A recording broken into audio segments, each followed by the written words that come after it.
I started recording just in case we could get some bloopers from Cheyenne. She's not going to do any, obviously. Sure, yeah, mate. Yeah. On stage because, yeah. Hey guys, this is number 2 of our Behind the Scenes at the Grazier podcast series. So, with me today, I have the wonderful magician Cheyenne. She's actually responsible for more, in my opinion, than anyone here because she knows how to do everything. I'm just typing away on my keyboard and she's making videos, ads, this and everything else that old people like me do not know how to do. Thanks for that rap. You can go home now. Thank you, Kimberly. Today we're talking about Kimberly's feature stories, which she does really impressively, I would like to say. Thank you. So you've got a couple of feature stories in mind, but Yeah. how did you first get into feature stories? Because I think one day I just came to work and you were just writing stories about people and all of yeah. a sudden I was trying to keep up. Yeah, well, it all sort of started. First of all, I was so lucky to be able to be afforded the start here at the Grazier, but I didn't really know what I was doing. I just came to work and Tertia said, please do this, please do that. Or I think Krista at the start sort of let Tertia really steer the ship, that is me. And so I'd go, yep, okay, good, I'll do that. Yeah, so I was just really doing what she told me. And then all of a sudden, yeah, I can't honestly remember how the very first one started, but I was suddenly down at the lovely Edna Hanna's house interviewing Edna Hanna. We love And Edna. yeah, she's gorgeous. Bless her soul. Yeah, and I was just down there and I was chatting and all of a sudden like this whole world opened up to me and I think that was when the bug went. I got the bug. And I was down in her house, sort of seeing people I know every day on the street and people who you just take advantage of seeing, like, oh, there's Edna, she's gorgeous, there's this one, there's that one. And you think you know a person, but you really don't. Yeah, especially in this town. I would never have thought, the stories that you drag out of people. Yeah, oh, they're so fascinating. Yeah. And so I was suddenly down at Edna's house and she was telling me this and she was telling me that about her early life and her late husband and a lot of things that I just did not know. And from then I was floored.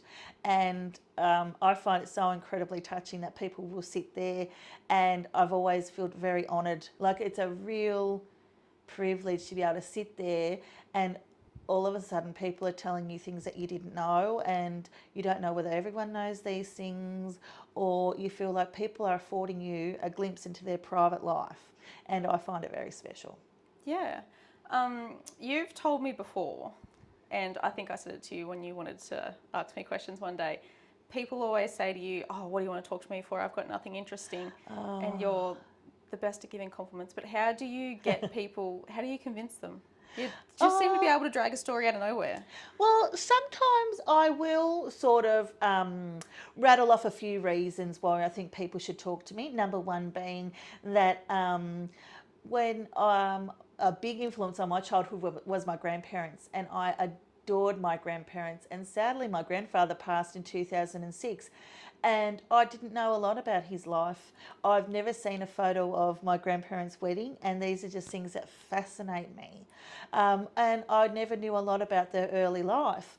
And I could just picture a person like me, even a 40-year-old, flicking through the paper and thinking, oh, Mum said that Dad talked to Tertia in 1996. So that'd be a really good article to flick through or have in the family album that people, children, grandchildren, great-grandchildren can come back and have a look at and feel like they know, their past family members. Yeah. Yeah, so I think that's a really good reason to do it as well.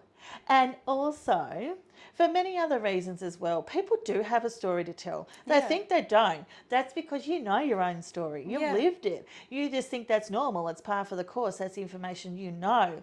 But other people, they don't know that. And I think it's beautiful to share things. Yeah.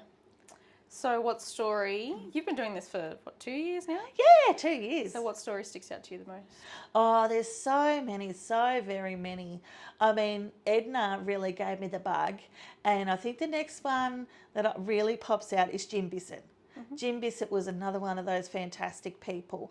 And you still go, there's still at that point, I believe, when I interviewed Jim, it was that preconceived notion, oh, I know Jim, this will make a great story. I know it will. But I had no idea what he had to tell me. Like, all of the things he had to tell me.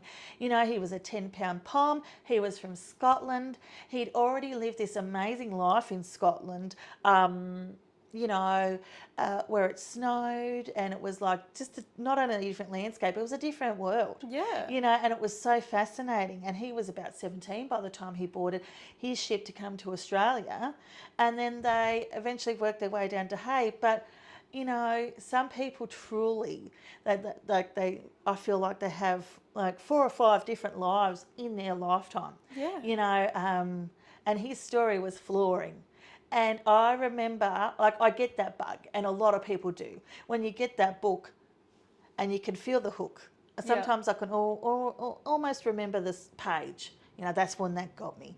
Or, a good TV show, and I look, and that's when it's hooked you in. I remember sitting there at his table with Beryl over there and Jim over here, and he's just casually, I really don't know what you're going to do with this story, love.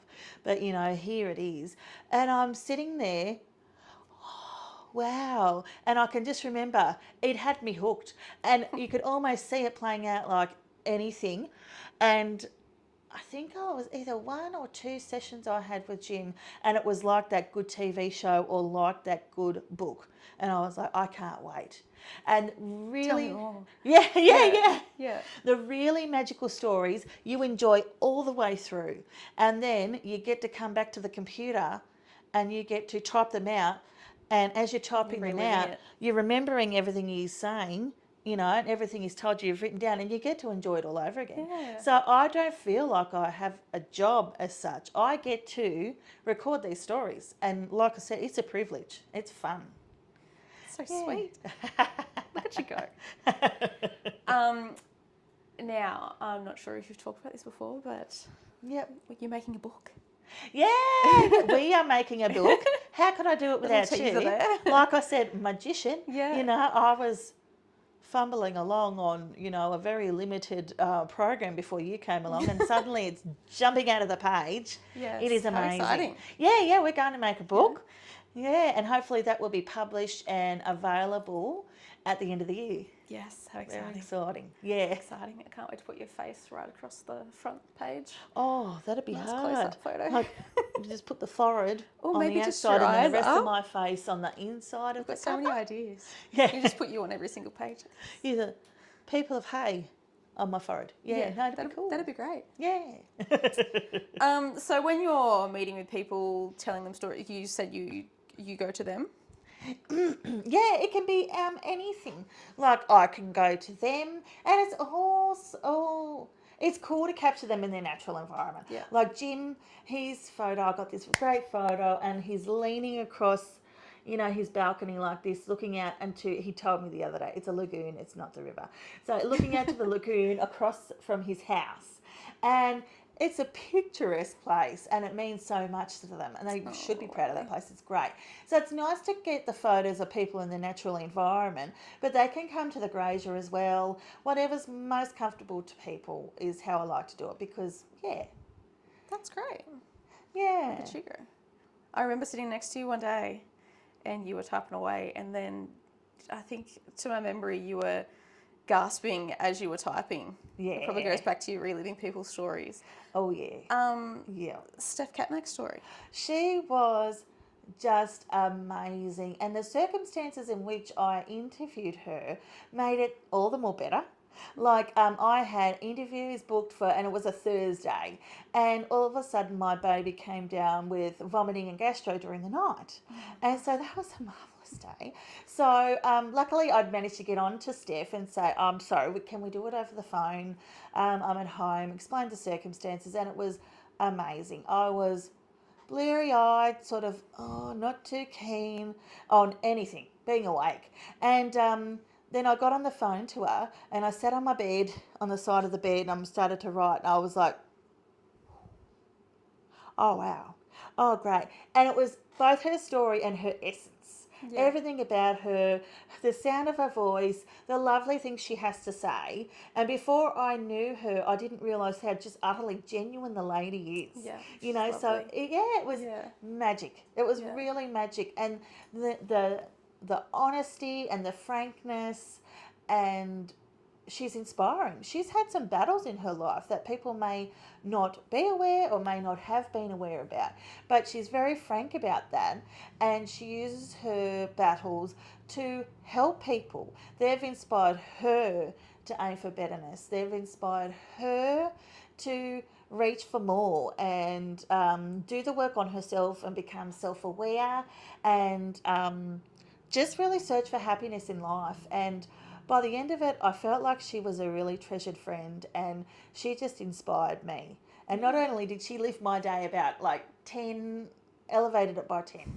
Yeah, she really inspired me, and I thought, that's exactly what I needed today. I'm like, you're amazing. Oh, that's so good. So did you know a lot about her story before you started? No, or you just absolutely not. Like every time, like you can just feel the vibe of some people. And every time I came across her at an event or at the spot when you're taking photos, she used to do the workshops with kids. Every time I could feel her vibe. And she just has this warm, calming, inspiring vibe. And I always knew she was, you know, to sound corny, a special person, one of those people who could just inspire. And yeah, I knew that, but I didn't know that, she's had struggles, she's had hardships, and she just amazing. She's come through it in the most amazing way. Yeah. Yeah. Now, when you do people's stories, you obviously you take notes, Yep. and then you go and type them up. What Yeah. happens with it after that process? Well, what happens with that is I usually have 13 notebooks on the go at one time. So I'm often searching for... I'm going to insert a photo right now of extremely- your desk. Notebooks, pieces of paper, post-it notes. Where did I put that? I Ripped got, off there it shreds. is. Thank you. It's like a visual representation of my brain. Like... It's how we all think when we're here. So, sorry, what happens after that? Yeah, so what happens after that is they live in my little folder now, and it's the book folder. So every time I'm finished with an article and it's gone to print, then I move it over in the desk, and it's in the little folder on my computer for our book. Oh, that's exciting. Yeah. So you do send them back to them to get proofread. Everyone knows everything that's going in the paper I give them the before it's in there. option because I feel like that's very important to me, because if I told someone my story, and I know that because I'm a fairly private person, I mean, everyone in Hay, of course, knows stuff about people, not everything. So a certain element of my life people would be aware of, but to share your story and your feelings and your perspective on that is an incredibly personal thing. So if I was interviewed, I would want to read that and make sure I was comfortable, not sort of being too vulnerable. Yeah, for things like sure. that. So I like to give people that option. Yeah, that's great. Yeah. I guess it is really nice to know exactly what's going to go in the newspaper, at least, and you know it's not going to be all the darkest secrets that they've something told that you you off might the have record. been happy to. Yes, Yeah. exactly. Yeah. Yeah. I would be very shattered if exciting. someone came and said, I didn't mean for you to write that. Yeah, 100%. That would break my heart.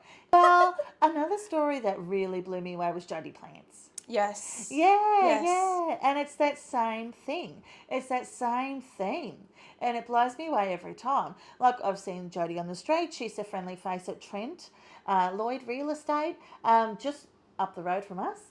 And so you've known of them all your life or all their life or whatever. And to actually speak to her was this really refreshing thing about her. Like, she hasn't had an easy life. You know, she's had her own struggles and trials and things she's had to overcome, and like being self-aware, like I said before, and doing the work on yourself.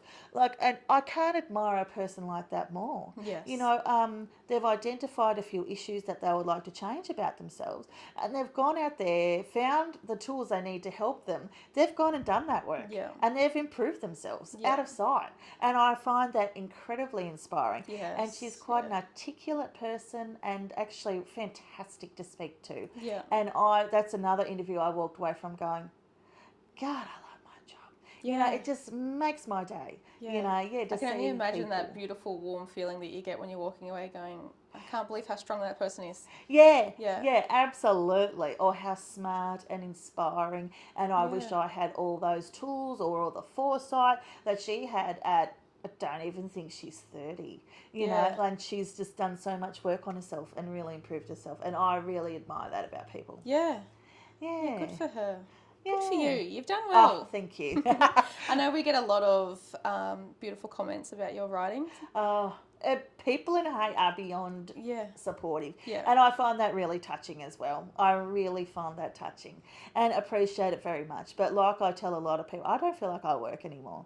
Like, large, I really don't. Yeah. Like, I get to do all these things. And sometimes I do catch myself, and particularly in the first months to a year of working here, like I'd be at, you know, IGA shopping, and I'd just had a really good day. So I'd be shopping and I'd catch myself like in my own head, and I'd think, oh, I love my job. I love working. I've had a great day, you know, sort of thing. And I don't, as much as you can find joy in any job that you do, and I always have, to actually find that job that you go home and you feel like you don't work anymore. Yes. It's really special. We're very lucky here, but we won't say too much because the manager's in the room and she might get a big head if we can't have that.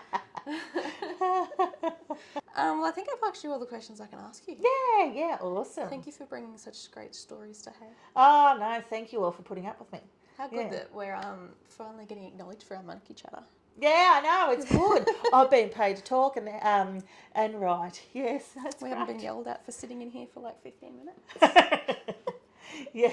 All right, we'll see you next time, guys. Thank you for listening.